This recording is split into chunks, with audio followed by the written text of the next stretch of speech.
हवाई चप्पल से हवाई जहाज तक की व्यवस्था। यह है नरेंद्र मोदी जी का सपना। जोरदार ताली बजाओ सभी के लिए।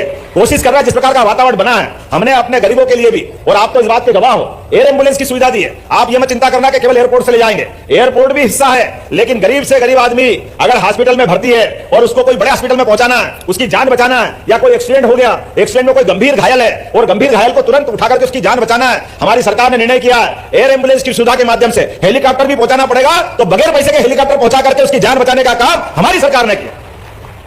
अरे हेलीकॉप्टर थोड़ी बड़ा, व्यक्ति की जान बड़ी।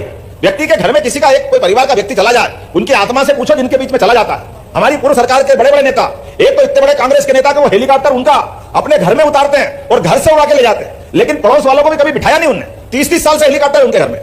बड़ा हुआ तो क्या हुआ, जैसे पेड़ खजूर, बाप रे बाप, ऐसे बड़े होने से क्या फायदा। पंछी तो छाया नहीं, फल लागे अति दूर। ये बड़े बड़े लोग कांग्रेस के, ये दुनिया थी इनकी।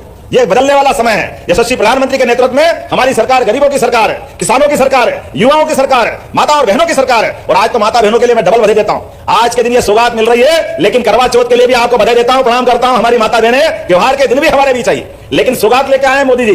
ये हवाई जहाज की यात्रा याद रहेगी, ये कब मिली थी, जिस दिन करवा चौथ थी। जोरदार अभिनंदन करो हमारे लिए, ये नई सौगात है। और इस बार की दिवाली एक बार नया सूरज लेके आएगी। दिवाली का समय आगे बढ़ने के लिए होता है, उन्नति के लिए होता है, समृद्धि के लिए होता है, हमारे सपनों के आधार पर आगे बढ़ने के प्लान बनाने के लिए होता है। ऐसे में ये सौगात जो मिल रही है तो इसका आनंद ही अलग है। मेरी अपनी ओर से मैं कुछ बताना चाहूंगा। 5 वाणिज्यिक हवाई अड्डे हमारे यहाँ काम कर रहे हैं, भोपाल, इंदौर, जबलपुर, ग्वालियर, खजुराहो, और 25 सरकारी हवाई पट्टियां हैं। लेकिन आने वाले समय में प्रत्येक जिले के अंदर सरकारी हवाई पट्टी बनाने की हमारी योजना है। कोई जिला बाकी रहने वाला नहीं है।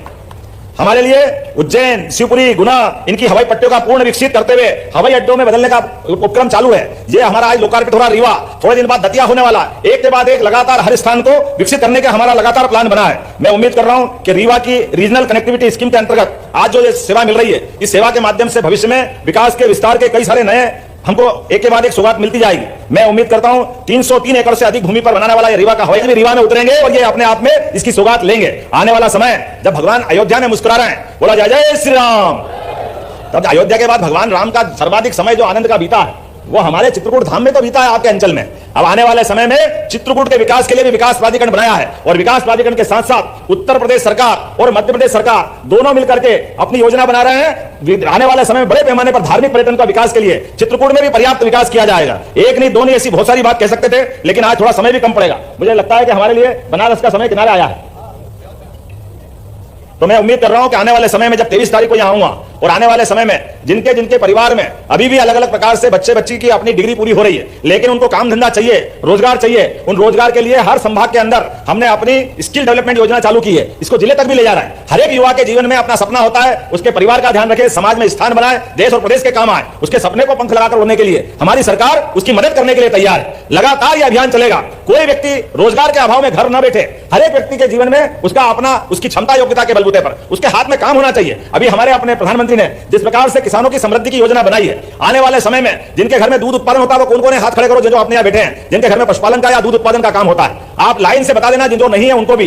दूध उत्पादन में जैसे हम फसल पे बोनस दे रहे हैं, उनके साथ जुड़कर के अगर हमने बात कही है तो विकास के मामले में एक नहीं, दो नहीं, लगातार ऐसे कई कई रिकॉर्ड बनते जा रहे हैं। अभी कल ही नितिन गडकरी जी आए थे, और नितिन गडकरी जी ने आने के पहले भोपाल से कानपुर का नया इकोनॉमिक कॉरिडोर बनाते हुए लगभग 3,590 करोड़ से 4 लेन नया रोड बनाने वाले। जोरदार अभिनंदन करो माननीय नितिन गडकरी जी का। अपने भोपाल तक जाने के लिए हमने भी प्लान बनाया है। विंध्य एक्सप्रेस के माध्यम से भोपाल से रीवा तक का एक 4 लेन नया सुपर एक्सप्रेस वे बनाया जाएगा, जिसके माध्यम से आने जाने की दूरी भी घटेगी। ऐसा लगता है कि थोड़े पीछे वालों को समझ में नहीं आई बात समझ में आया तो दोनों हाथ की ताली खोलो और आनंद के साथ इस बात का एहसास करो।